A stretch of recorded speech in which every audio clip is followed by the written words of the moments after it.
Baik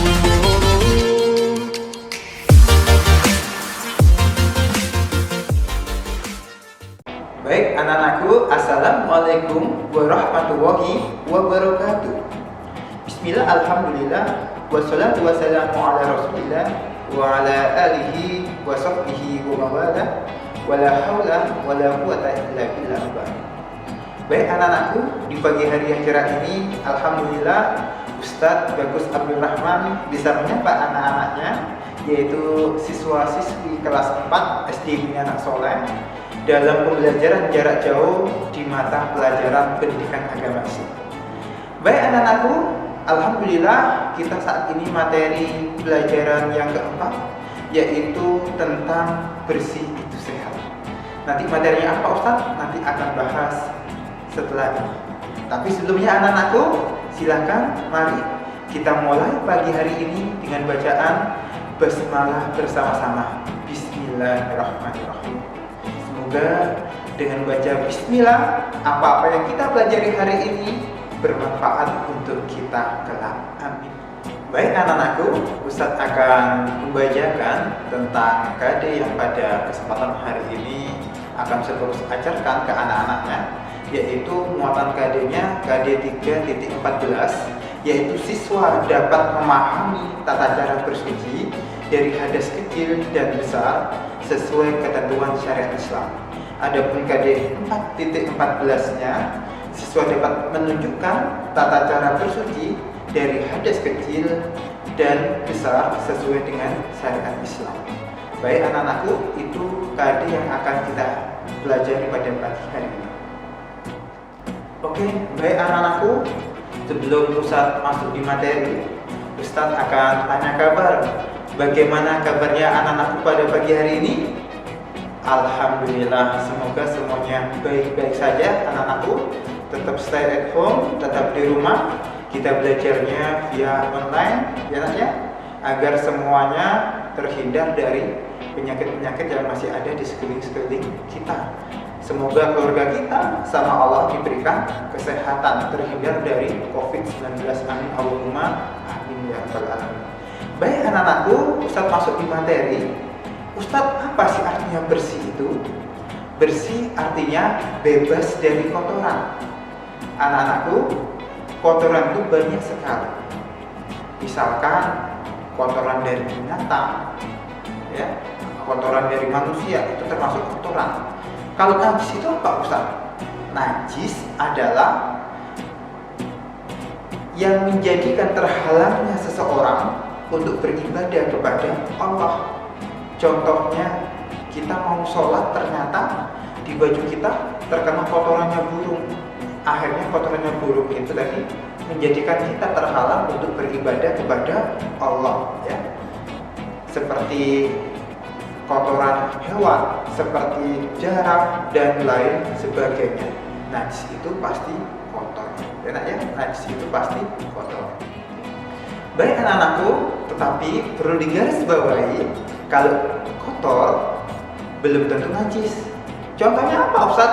Contohnya misal waktu kita main bola di lapangan, ya, baju kita terkena tanah. Di sekitar tanah selama tidak ada kotoran binatang, tidak ada sesuatu yang najis, maka walaupun baju kita kotor, tetapi baju kita tidak najis. Jadi kotor belum tentu najis. Contohnya yang lain apa Ustaz? Contohnya mungkin anakku bajunya terkena cat atau terkena air liur, air ludah manusia, ya, bukan air ludahnya babi dan anjing, ya. Kalau itu najis besar, itu anak-anakku walaupun sekilas kotor tapi tidak najis. Anak-anakku, bersih atau suci dibagi menjadi dua. Apa itu Ustaz? Yaitu pertama, bersih dari hadas, dan juga yang kedua, bersih dari najis. Bagaimana Ustaz selanjutnya? Silakan simak berikut ini. Baik anak-anakku, kita berbicara tentang bersuci, atau istilah lain biasanya disebut dengan toharo.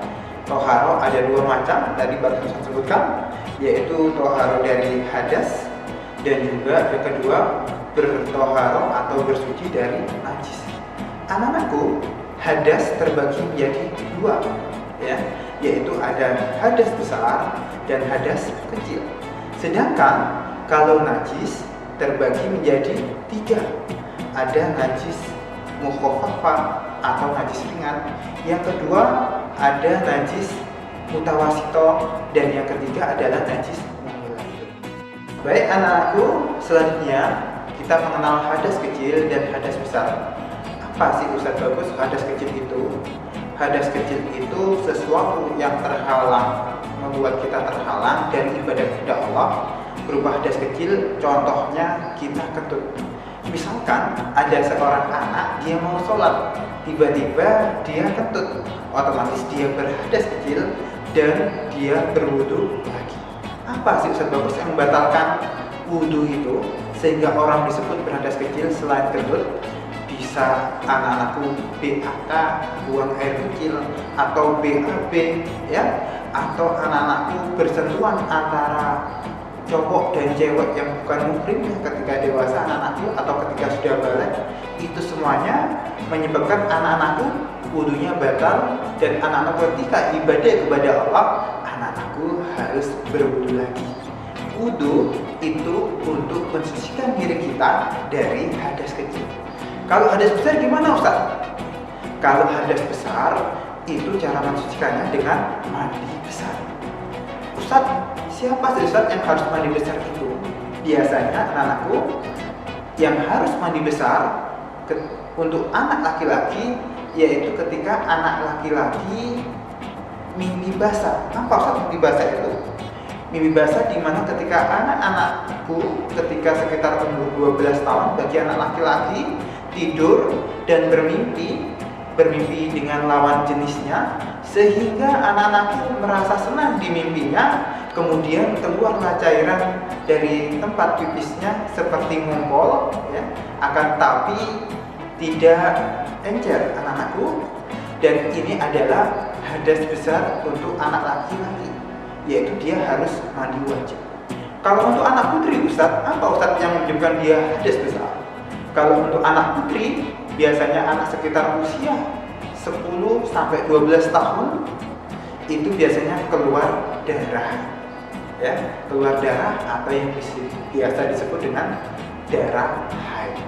Itu anak-anakku yang menyebabkan anak laki-laki dan anak perempuan harus mandi besar karena terkena hadas besar. Anak-anakku, dua-duanya ini menggunakan air, baik berwudu, baik mandi besar menggunakan air.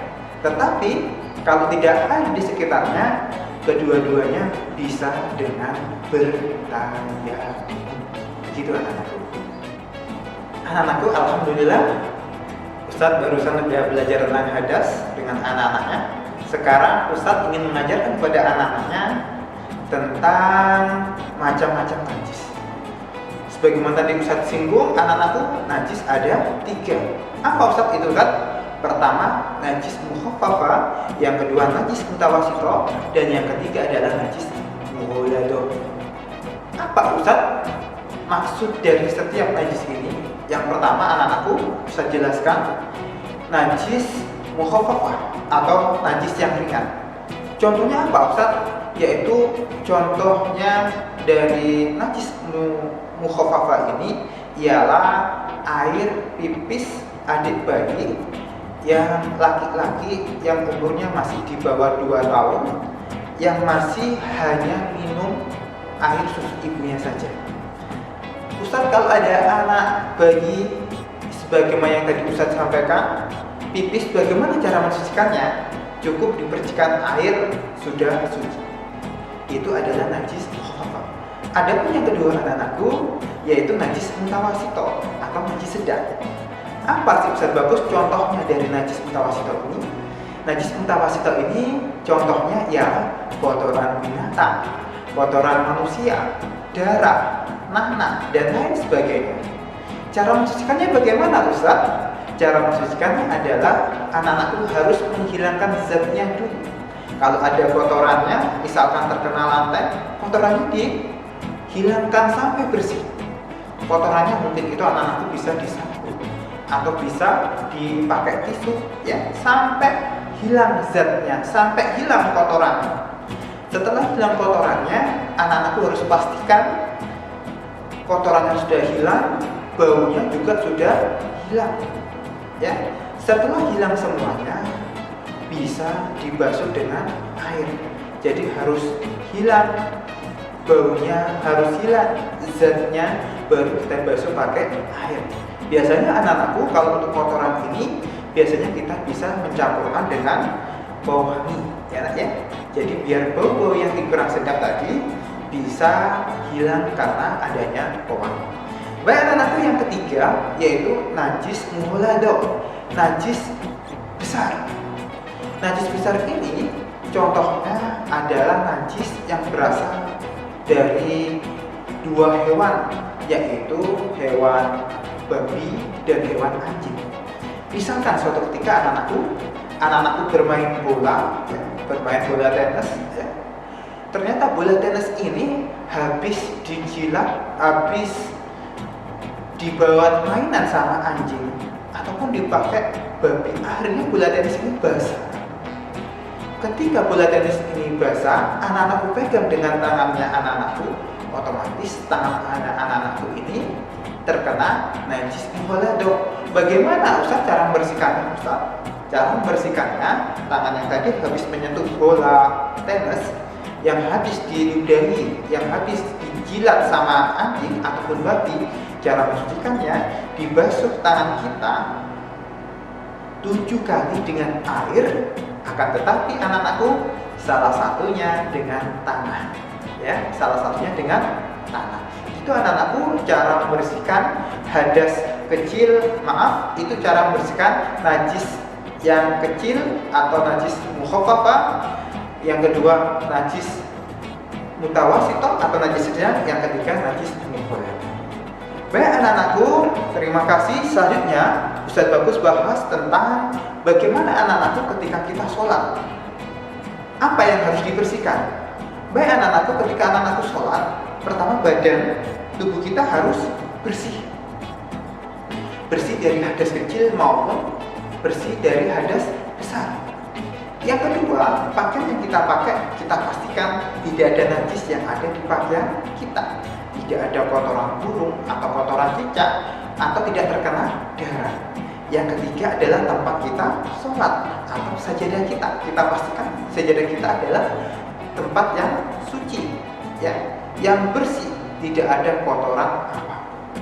Baik itu anak-anakku, penjelasan dari Ustadz tentang bagaimana ketika kita ibadah, apa saja yang harus bersih. Karena sesuai dengan KD anak-anakku, hari ini Ustadz Bagus ingin mengajak anak-anaknya untuk praktek berwudu dan juga praktek bertanya. Mari setelah ini kita saksikan praktek berwudu dan praktek bertanya. Terima kasih. Baik anak-anakku, Ustadz akan mengajak anak-anaknya untuk praktek bertayamum, enak ya?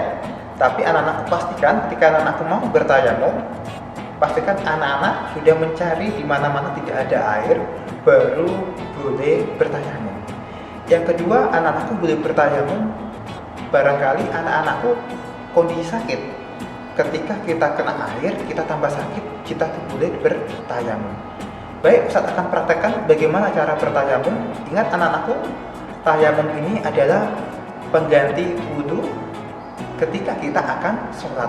Jadi kita boleh bertayamum ketika sudah masuk waktu sholat. Misalkan azannya azan duhur, anak-anakku bertayamumnya ketika waktu duhur. Tidak boleh jam 10 pagi anak-anakku bertayamum buat sholat ketika jam 12, tidak boleh. Baik, untuk mempersingkat anak-anakku, ya, Ustaz akan praktik bertayamum. Pastikan tayamum dua anggota tubuh kita yang akan kita basuh, ya nak ya, dengan debu. Jadi pastikan tangan kita sama wajah kita bisa. Baik, untuk cara pertama anak-anakku, kita ambil debu. Ini dinding yang ada debunya, kita ambil debu, enak ya. Setelah kita ambil debunya kita tipiskan. Setelah itu kita taruh wajah dan kita niat tayamum. Gimana Ustaz niatnya? Dengan membaca Bismillahirrahmanirrahim. Nawaitu tayammuma istibahati sholati fardhon lillahi ta'ala. Terus anak-anakku, dua tangan ini bisa ditaruh di wajah bagian atas, terus kita putarkan, seret. Ya. Sudah. Kita sudah wajah dan kita sudah niat, ya. Yang kedua, kita ambil debu lagi. Kita pakai untuk kedua tangan kita. Pertama, tangan kanan kita dulu, ya, dari atas, ya, seret, seperti ini, dibalik, gantian, ya, ya. Kemudian gantian tangan kanan, ya, kita ambil debu lagi, kita tipiskan, ya, seperti ini, kita balik dengan bagian bawah. Sudah.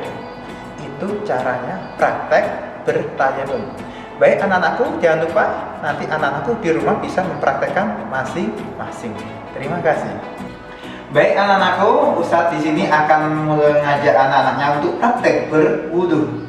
Sebelum berwudu, pastikan anak-anakku, ya, kalau kita pakai peci, songkok, kita seperti ini, atau bisa kita taruh kalau ada tempat untuk menaruh. Yang kedua, pastikan, ya, di lengan baju kalau pakai lengan panjang, kita lipat sampai kelihatan lengan kita, ya, dua-duanya. Kemudian jangan lupa celana kita, ya, kita lipat sampai mata kaki kita kelihatan, ya. Oke, baik anak-anakku, pertama kita nyalakan air, tetapi tidak usah terlalu kencang. Nah, ini ya, nanti karena boros air, kita tidak hemat air, tapi cukup pelan saja.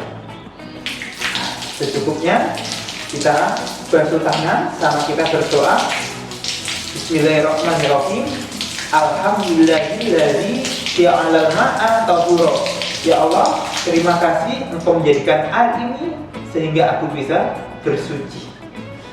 Selanjutnya setelah cuci tangan, anak-anakku bisa kumur 3 kali.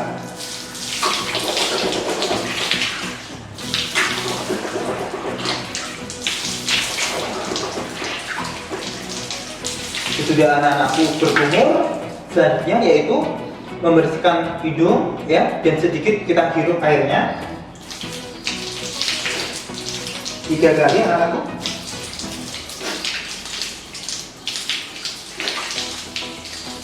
Selanjutnya anak-anakku, wajah, dan ketika membasuh wajah pertama kali kita juga niat, ya, karena wajah adalah rukun wudhu yang pertama ketika kita berwudhu.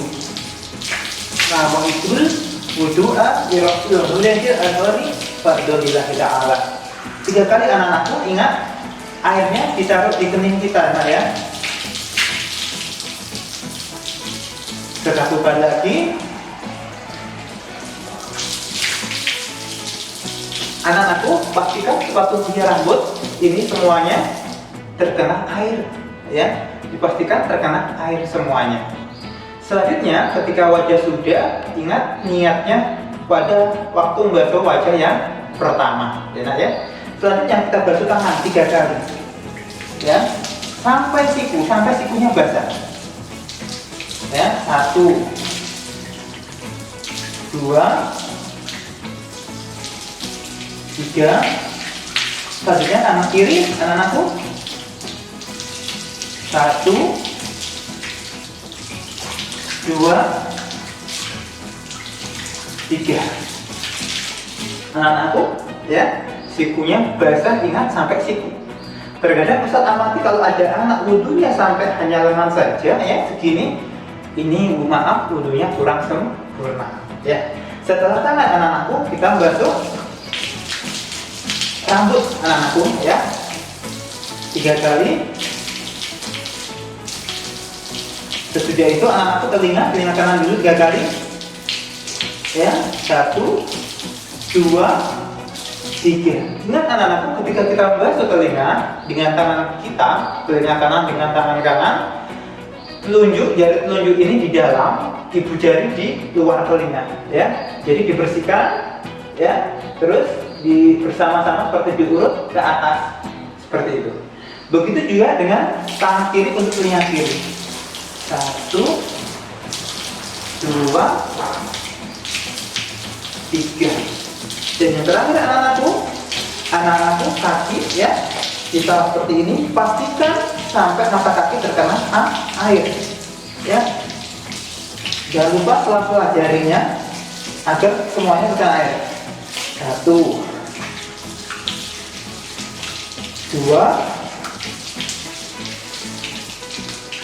3, satunya kaki kiri. 1, 2, 3.